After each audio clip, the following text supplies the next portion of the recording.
some monsters hide in the shadows, while others walk among us with a smile and a chilling calm. Tonight, we enter the mind of a man who killed his own family, charmed psychiatrists, and buried secrets deeper than the graves he dug.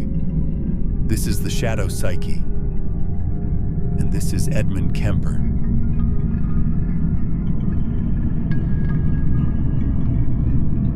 Edmund Kemper was born in 1948 as an American serial killer, accused of murdering 7 women and 1 girl between May 1972 and April 1973. At just 15 years old, he had murdered his paternal grandparents. But why?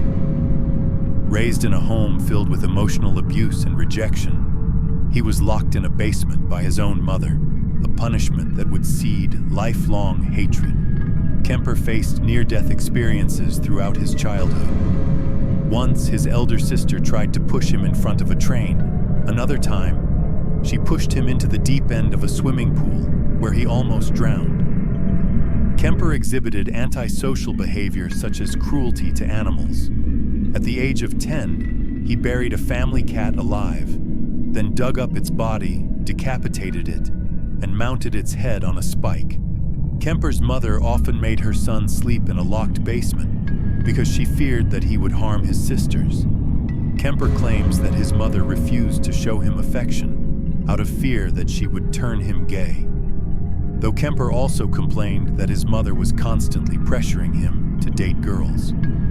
At the age of 14, his mother shipped him off to live with his paternal grandparents, who lived on a ranch in the foothills.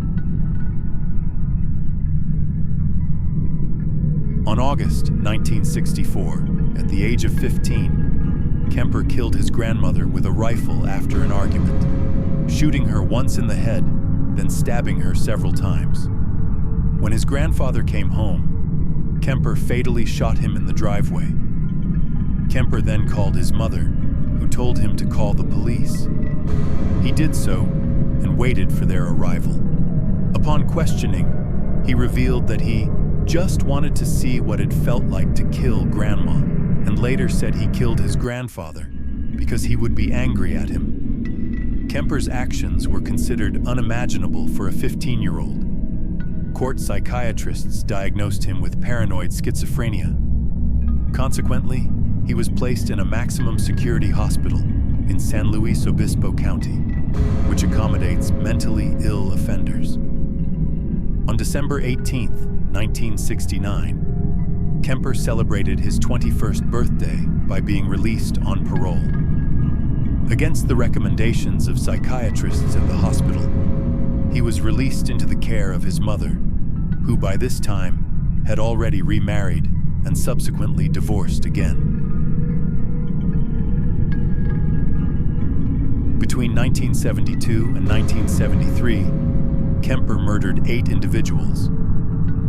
Among the victims were 5 female college students, 1 female high school student, his mother, and his mother's best friend. He picked up college students who were hitchhiking and took them to isolated areas where he shot, stabbed, or strangled them.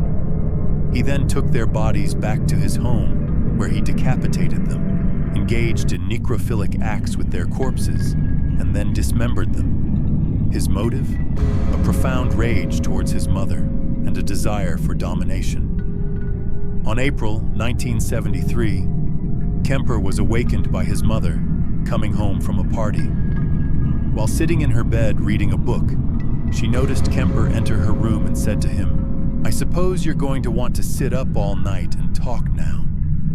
Kemper replied, "No, good night." He waited for her to fall asleep. Then he snuck back into her room to hit her with a claw hammer and slit her throat with a knife. Kemper hid his mother's corpse in a closet and went to drink at a nearby bar. Upon his return, he invited his mother's best friend, a 59-year-old lady, over to the house to have dinner and watch a movie.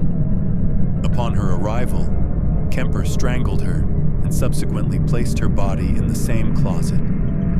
After the crime, he called the police and confessed, calmly, as if he'd completed a task he'd rehearsed for years. He was then admitted to psychiatrists for reevaluation. He was re-diagnosed with antisocial and narcissistic personality disorders.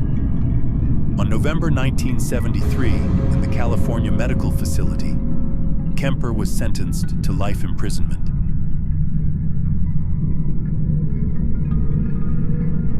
Was Kemper a product of his environment or a born predator? Edmund Kemper was not just a killer, he served as a reflection. He embodied the consequences of deeply flawed environments.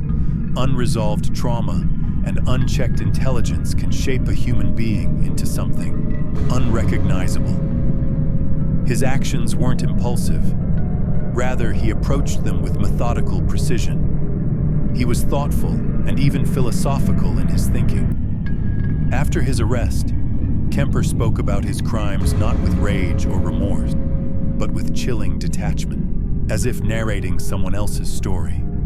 With an IQ of 145, Kemper's intelligence allowed him to manipulate people around him, including psychiatrists. He even worked alongside the police while they investigated murders that he committed. The mind of Edmund Kemper isn't just a case study, it's a warning. That darkness can be shaped, over time, masked by intelligence, and justified by a mind that refuses to feel. The line between man and monster is thinner than we think, and in the shadows of the human psyche, the darkest stories are often the most real. Until next time, stay curious and stay in the shadows.